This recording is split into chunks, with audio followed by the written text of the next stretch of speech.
Hi everyone, this is Crystal, and today I'll be creating a 12 by 12 layout using the Heidi Swap Honey and Spice collection, as well as this sticker book from scrapbook.com. When I saw it, I knew it would match this collection really well with all of those rose gold and pink tones. I was really anxious to use these two things together.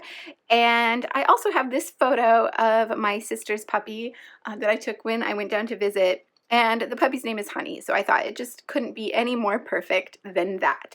So that's what I'm going to be doing. I do want to do a bit of mixed media on my background. So I have a sheet of basil marshmallow cardstock.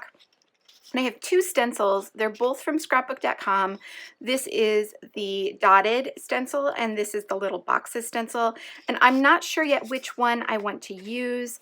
I think I'm going to have to give it a little bit more thought, but my plan is to use this Vicki Boutin Creative Effects Rose Gold Glaze and a brush to get just a really light application of it. I don't want a thick, heavy kind of modeling paste style application. I just want a little bit of color in the background. So that is my plan. This brush is actually just a cheap one from the Dollar Tree, so I don't care if I get it a little icky with the glaze. So that is my plan. I'm going to clear this away and get ready for some mixed media and then show you how it goes.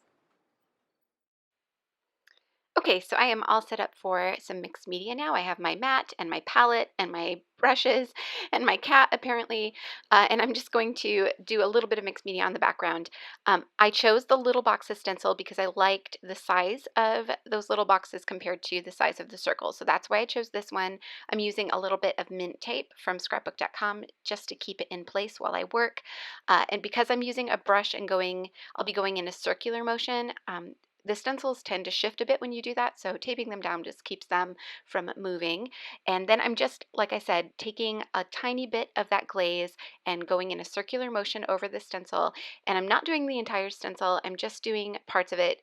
I want to go in a straight line down my page, but with organic edges. So I'm just kind of doing random shapes here and there, getting a line of the stenciling right down the left side of my page. And I did not add any gesso to this page because I'm using so little of this paste, so little of this glaze, that I didn't think it would be necessary to gesso my page. And I do add some splatters here in a bit, and that adds a little bit more water, but because this is basil marshmallow paper, it can stand up to the amount of water that I added, and I didn't really need any gesso.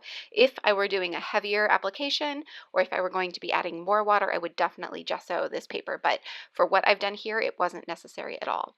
So I just moved the stencil down to the bottom half of the page so I could get a continuous line. There is a little bit of a break there. It's more visible on camera than it is in person, but I know that I'm going to be adding other things over the top of this, so I'm not too worried about that.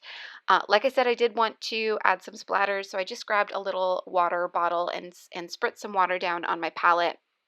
And I'm just using my brush to add some small splatters, and then I'm going to come in and add some larger splatters by just squeezing the bristles of my brush where I want those larger splatters to be, and that's going to give me some bigger drops of this rose gold color. And those did take quite a while to dry, so if you're looking to finish this in a hurry, then I wouldn't recommend adding those large drops, but the rest of it dried very quickly. So I just set this aside to dry on its own. I didn't use any heat tool. And while it was drying, I decided to work on the other parts of my layout. So I have the 12 by 12 paper pad, and you can see I've already used it. So I'm just looking through the scraps that are in the front to see if there's any there that I want to use. And then I'm going to start pulling out papers, and I'm going to grab quite a few here. I want there to be a large variety of papers. My idea is to cut the papers down into squares of different sizes and then cut those squares in half to get some triangles that I want to kind of sprinkle down the left side of my page. So I'm looking for patterns that I know will work in those small sizes. So the large florals I'm leaving be because you're not going to be able to tell what that is when I cut them down. So basically looking just for patterns that I know will work in those smaller cuts. And then I'm just going to figure out basically a color palette here. So they all coordinate, they all would have worked, but you can see there's some lighter pink tones, some darker pink tones. I had to decide which one I wanted to go with. I decided to go with the darker one just because I end up using that paper there at the bottom, and it seemed to work better with that darker kind of mauve-y pink tone. And then I'm also using some of the scraps, and I want there to be a balance of pattern and more solid, or things that read more solid, as well as lights and darks. So there's that dark green, that dark kind of maroon colored paper, but then there are also some light papers in there. So just trying to get a good balance. And then I'm going to cut these all down. So I end up cutting squares to 4 inches, 3.5 inches, 3 inches, and 2.5 inches, and I think maybe 2 inches too. I can't quite remember, but I cut quite a few different sizes, and I just cut a few of each one. I ended up having way more than I needed.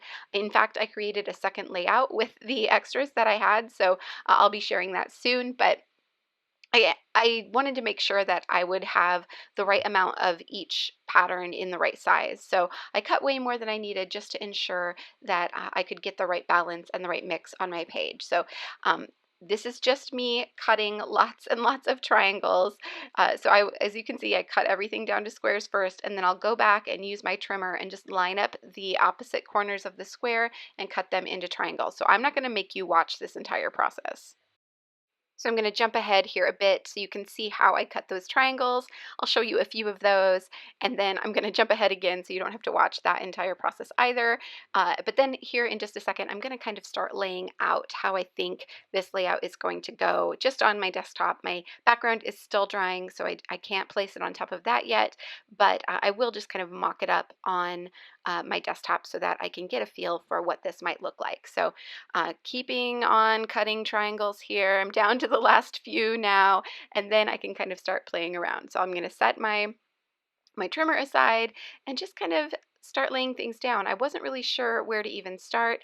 I decided to start with the biggest ones because they take up the most space, really, and I only had a few different patterns in those. So then I just kind of worked my way down in size until I felt like I got a feel for what it might look like on the page. Obviously, this is not to scale, like it's larger than 12 inches, and I don't have it exactly in the right spot that I want it to, but it did help me get a feel for how this might work before I actually brought my background back. So I let this sit for a while. Like I said, it took quite a while for those splatters on my background to dry, but eventually they did. So in just a second, I will bring that back out and we will start actually putting this layout together. So there is my background all dried. I'm going to trim off the branding strip on that cardstock and then start reassembling those triangles. So once I have the actual background, I can see exactly where on the layout these triangles need to go. And I realized right away that I had way more on my mock-up than would actually fit on the page, that my mock-up was much larger.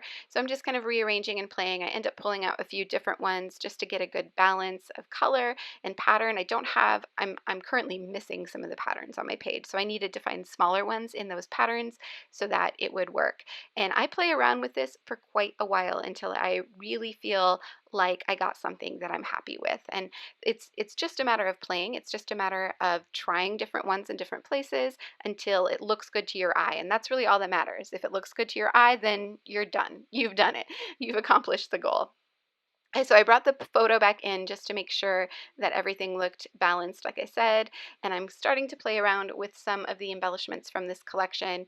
I had pulled out, while I was waiting for my background to dry, I had pulled out a few that I thought might work and just kind of piled them up there to the side.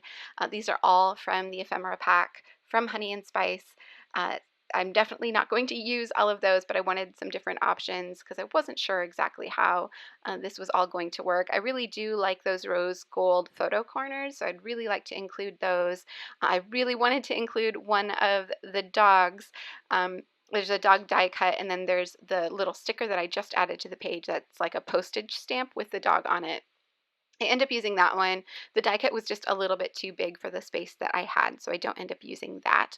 But I do end up using a few other things. So you can see me thinking and thinking. I'm looking at that sticker sheet, trying to figure out what's going to work best here. And I'm also thinking about my title and where it might sit on this page. It is a fairly busy page, but there is lots of white space on the right side. So I feel like I'm going to have plenty of options for where to put my title. But before I start adding titles or any other embellishments, I need to get these stuck down. So I'm just very carefully lifting them up one at a time and adding them as best I can back to where they were originally. I'm kind of working my way from top to bottom as far as the layers of triangles go, trying to get the top ones adhered down to the ones below them, and then kind of adhering that cluster down to the page. It's not going to be exactly like it was. I'll never get it exactly where I had it originally, but that's okay. I mean, this is just kind of a free-form design, so it doesn't need to be perfect.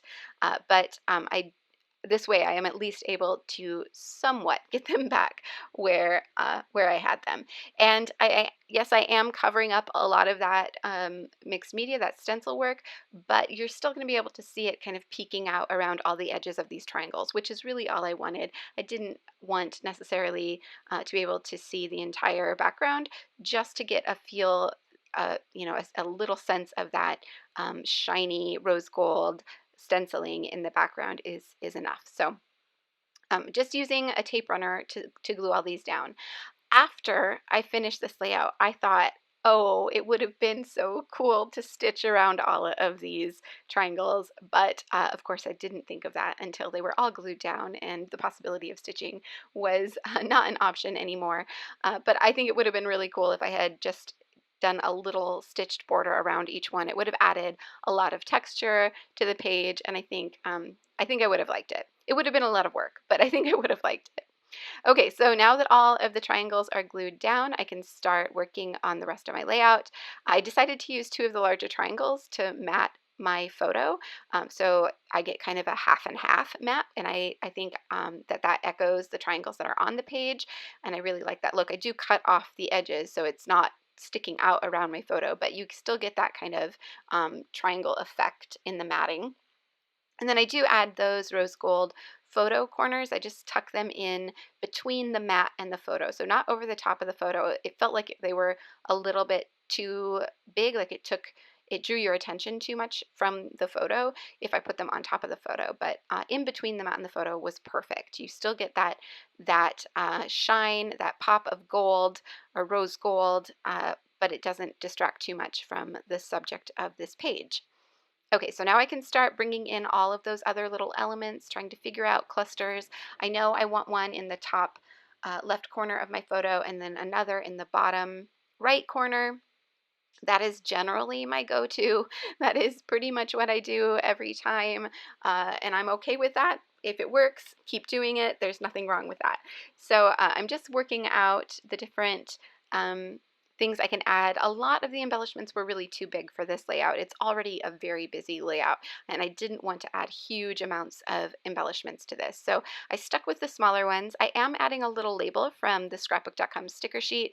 This is the black rose gold and blush, I think it's called, a sticker book. So the colors match perfectly with this collection.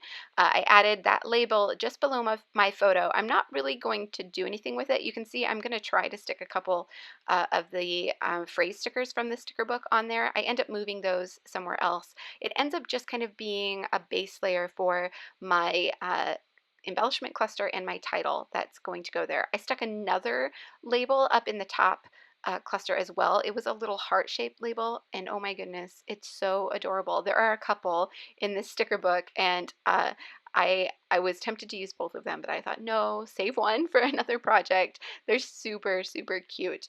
Okay, so that kind of echoes that label shape or that label in both of my clusters there, and now I can work on my title. So I stuck it to my Thickers alignment tool.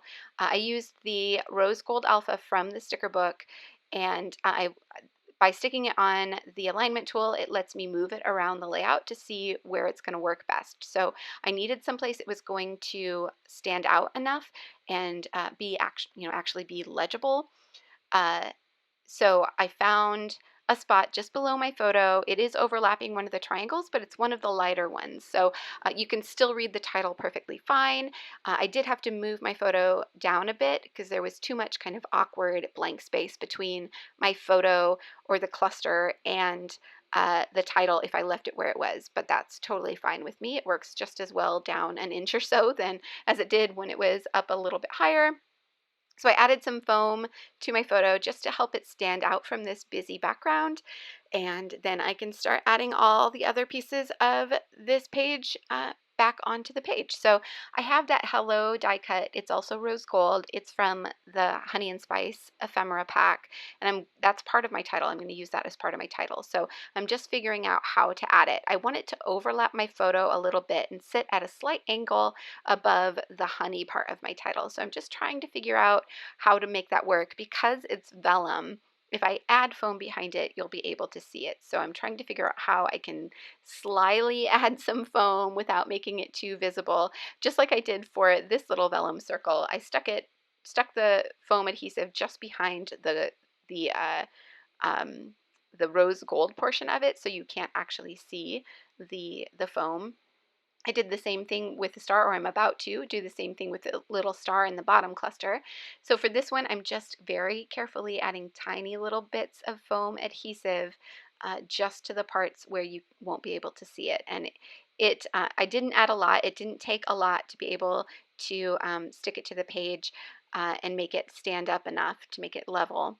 So I didn't have to add a ton of them, but I did have to cut a few really tiny pieces to make it work. And then I did add adhesive to the back of the top of the L that overlaps the photo, just to give it a little bit of extra glue there. And then I'm nearly done already. So I'm going to add that last little bit to that cluster. I'm going to get those words back on the page and just stick them there below the title. I tried them in a couple different spots, but I like it right there. And then that's pretty much it. So there are some close-up photos coming up so you can see all the details. If you have any questions about anything I've done or anything I've used, please feel free to leave them in the comments below and I will definitely get back to you. All of the products I've used here are linked below if you would like to pick them up for yourself. Thank you all so much for watching. I hope you enjoyed this video. I hope you found some inspiration. If you did, I would love it if you left a thumbs up, and make sure to subscribe if you haven't already. Thanks again for watching, and I will see you back here soon.